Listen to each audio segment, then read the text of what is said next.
Hello, welcome to my channel. നമ്മൾ ഇന്ന് തയ്യാറാക്കാൻ പോകുന്നത് പഴം വെച്ചിട്ടുള്ള ബോളി. അതെങ്ങനെയാണെന്ന് നമുക്ക് നോക്കാം. 1 കപ്പ് ഗോതമ്പ് പൊടി എടുത്തു. അതിലേക്ക് നമുക്ക് 1 നുള്ള ഉപ്പിട്ടു. 2 ടേബിൾ സ്പൂൺ നെയ്യ് ഒഴിച്ചു. ഇനി നമുക്കിതൊന്ന് കുഴയ്ക്കാം. വെള്ളം ഒഴിച്ച് സ്വല്പം മഞ്ഞപ്പൊടിയും കൂടി ഇടണം. കുഴച്ചിട്ടാട്ടെ.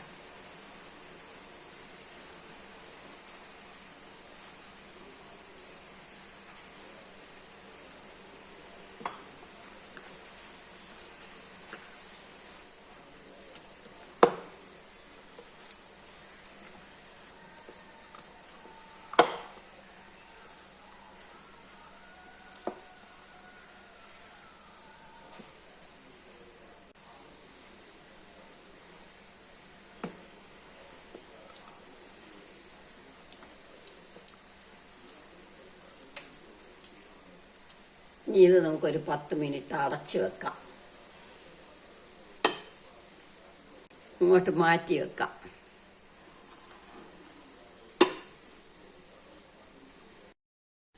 നമുക്കൊരു 10 ബദാമും 10 അണ്ടിപ്പരിപ്പും കൂടെ ഒന്ന് പൊടിക്കണം. സ്വല്പം ഏലക്ക പൊടിച്ച് വെച്ചിരിക്കുക ഞാൻ. അതുകൊണ്ട് കുറച്ച് ഒരു 1/4 ടീസ്പൂൺ ഏലക്കാപ്പൊടിയും കൂടി ഇട്ട് നന്നായിട്ടൊന്ന് പൊടിക്കുക.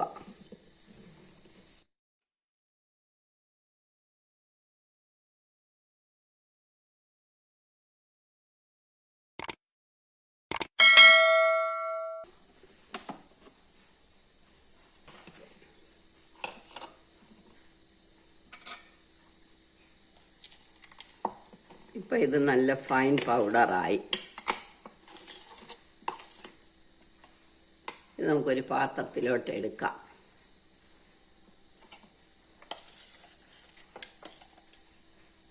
നമ്മൾ 2 പഴം, ഏത് പഴമായാലും മതി. ഞാൻ റോബസ്റ്റ ഉള്ളതുകൊണ്ട് റോബസ്റ്റ എടുത്തെന്നുള്ളതേ ഉള്ളൂ. ചെറുപഴങ്ങളായാലും മതി, ഞാലിപ്പൂവനായാലും മതി. അതേ ബൗളിൽ തന്നെ. അപ്പോൾ അതിൻ്റെ മിക്സൊക്കെ ഇങ്ങ് കിട്ടിക്കോളുമല്ലോ. ഇനി ഇത് നമുക്ക് നല്ലോണം അടിക്കണം.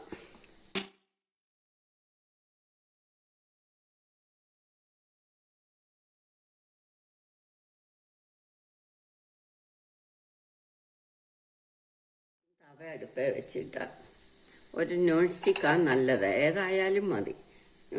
അടുപ്പേ വെച്ചിട്ട് നമുക്ക് ഒരു 2 ടേബിൾ സ്പൂൺ നെയ്യ് ഒഴിക്കാം.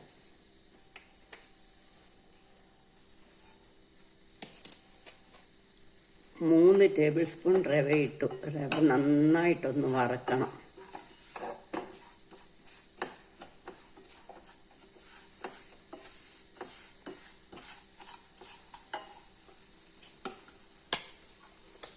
ഇനി നമ്മൾ അരച്ചു വെച്ച പഴം ഇതിനകത്തേക്ക് ഒഴിക്കണം.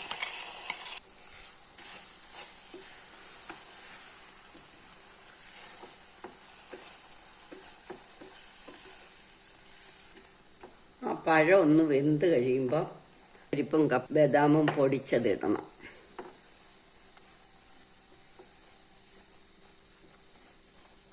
ഇനി നമുക്കൊരു 1/4 കപ്പ് ശർക്കരയും കൂടി ഇട്ട് വരട്ടണം.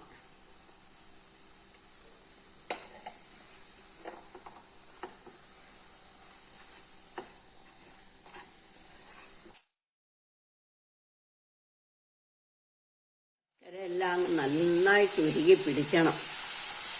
ഇനി നമുക്ക് ഇത്തിരി മഞ്ഞപ്പൊടി, കളറങ്ങ് പോയില്ലേ പഴം അരച്ചപ്പോൾ.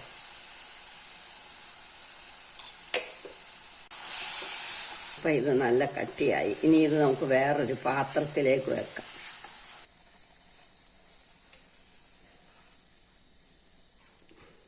ഇത് ആറുമ്പളത്തേക്ക് നമുക്ക് നേരത്തെ കുഴച്ച് വെച്ചാൽ മാവെടുത്ത് ചെറിയ ചെറിയ ഉരുളകളാകണം. ഇപ്പം നല്ല സോഫ്റ്റായി, കണ്ടോ?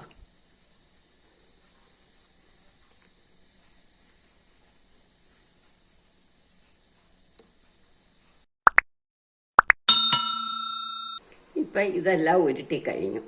ഇനി ഇതിനകത്തേക്ക് നമുക്ക് ആ പാവ് ഫില്ല് ചെയ്യണം.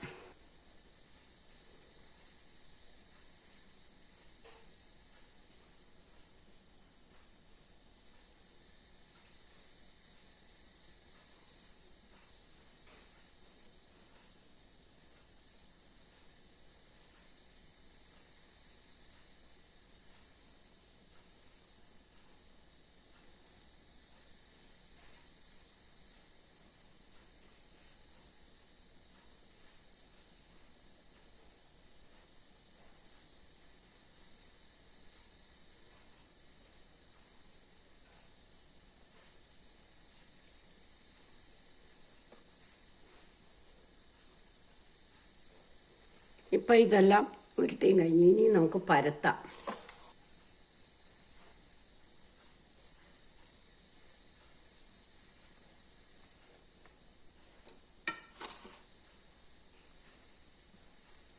വളരെ സോഫ്റ്റായിട്ട് വേണം പരത്താൻ.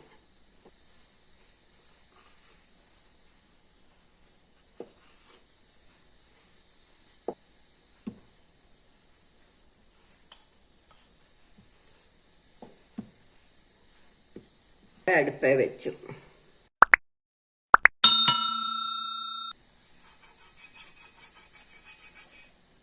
കുറച്ച് നെയ്യ്, ഇതിന് നെയ്യേ തൂക്കാവുള്ളൂ, നമ്മൾ വേറെ എണ്ണയൊന്നും തൂക്കരുത്.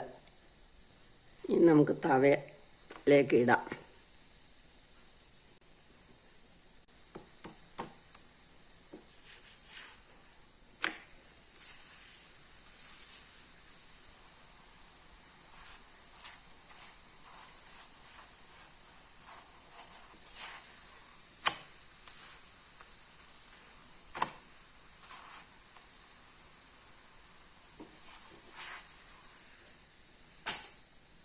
അടുത്തതും ഇടാം.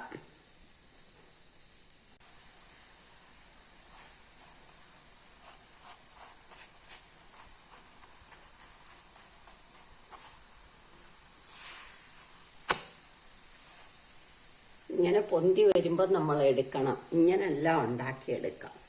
എല്ലാവരും ഇത് ട്രൈ ചെയ്ത് നോക്കണം. ഇഷ്ടമായെങ്കിൽ സബ്സ്ക്രൈബ് ചെയ്യണം, ഷെയർ ചെയ്യണം, ലൈക്ക് ചെയ്യണം, കമൻറ്റ് ചെയ്യണം.